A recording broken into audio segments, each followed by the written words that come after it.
최근 판다가 코피를 흘리는 한 영상을 보고 충격을 받았습니다. 전혀 생각하지 못한 모습이었기 때문이죠. 그 영상을 보신 분들 대부분이 충격을 받으셨을 거라 생각합니다. 그래서 자이언트 판다가 코피를 흘릴 수 있는지, 어떤 경우에 코피를 흘리는지에 대해 살펴보려 합니다. 자이언트 판다는 종종 늘 건강하고 평온한 동물로 인식됩니다. 둔중해 보이는 몸집, 느릿한 움직임, 그리고 대나무를 씹는 여유로운 모습은 판다를 마치 외부 자극과는 무관한 존재처럼 느끼게 합니다. 그래서 우리는 판다에게서 사람과 비슷한 신체 반응이 나타난다는 사실을 쉽게 떠올리지 못합니다. 그러나 자이언트 판다 역시 인간과 같은 포유류이며 그 몸은 결코 둔하지 않습니다. 오히려 내부 구조는 매우 섬세하게 이루어져 있습니다. 그중 하나가 바로 코 점막과 그 안을 지나는 미세한 혈관들입니다. 이러한 생물학적 구조 때문에 자이언트 판다도 상황에 따라 코피를 흘릴 수 있습니다. 판다의 코 안쪽에는 공기를 들이마시고 냄새를 감지하기 위한 점막 조직이 분포해 있습니다.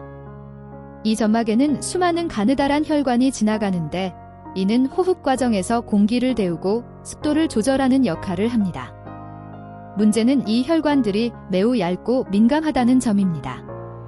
외부 자극이 가해질 경우 쉽게 손상될 수 있습니다. 가장 흔한 원인은 물리적인 자극입니다. 판다는 나무에 몸이나 얼굴을 비비는 행동을 자주 하며 땅을 파거나 구르는 행동도 즐깁니다. 이러한 과정에서 코 주변이 나무나 바위에 스치거나 코 안쪽이 미세하게 긁히는 일이 생길 수 있습니다.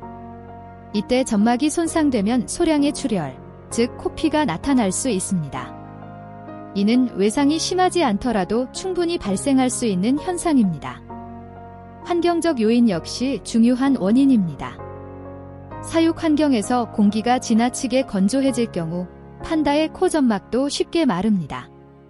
점막이 건조해지면 보호 기능이 약해지고 미세 혈관이 쉽게 터질 수 있습니다. 이는 겨울철 난방된 실내에서 사람이 별다른 충격 없이도 코피를 흘리는 것과 매우 유사합니다. 이런 경우의 코피는 대개 일시적이며 습도 조절을 통해 예방할 수 있습니다. 또 하나 주목할 부분은 호르몬 변화, 특히 발정기와 관련된 생리적 변화입니다. 발정기에 들어선 판다는 평소보다 활동량이 증가하고 신체 전반의 혈류가 활발해집니다. 혈관이 확장되고 혈압 변동이 커지면서 코 주변의 미세 혈관에 부담이 가해질 수 있습니다. 이로 인해 드물게 코피가 나타날 수 있으며 대부분은 자연스럽게 멈추는 가벼운 출혈입니다.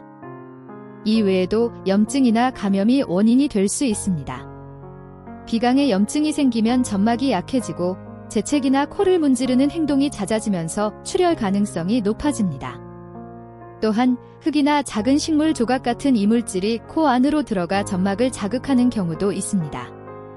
물론 모든 코피가 가볍게 넘길 수 있는 것은 아닙니다.